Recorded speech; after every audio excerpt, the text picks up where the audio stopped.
आज चाहिँ सिम्पल तपाईहरुलाई के सिकाउँछु भन्दाखेरि जुन चाहिँ यो तपाईहरुले देख्नु हुँदैछ यहाँनेर हैन फोन नम्बर छ। यो फोन नम्बर चाहिँ कस्तो फर्मेटमा भन्दाखेरि 1 2 3 4 ड्याश फेरि दुईटा डिजिट फेरि ड्याश फेरि चारवटा डिजिट गरेर 10 वटा डिजिटको नम्बर त्यसरी लगाउने म सिकाउँदैछु।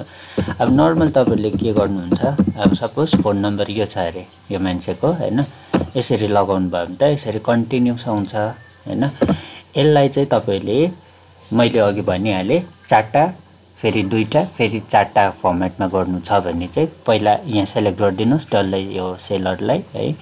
त्यहाँदेखिको यहाँ गएर यो देख्नु हुँदैछ यहाँ जानुस्, मोड नम्बर फर्मेट छ यहाँ गर्नुस्, कस्टममा जानुस्, कस्टममा गएर यो जिरोको यहाँ गर्नुस् हो, दुईटा तीनटा चारटा ड्याश 1 2 दुईटा है, फेरि 1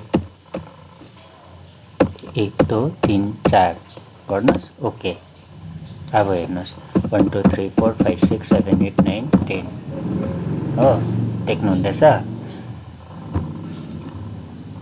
यसरी चार चारवटा चारटा फेरि दुईटा फेरि चारटा गरेर आयो। अब मानिलिउँ फेरि हेर्नुस् है 2 3 4 5 6 7 8 9 10 सो गर्नुभयो भने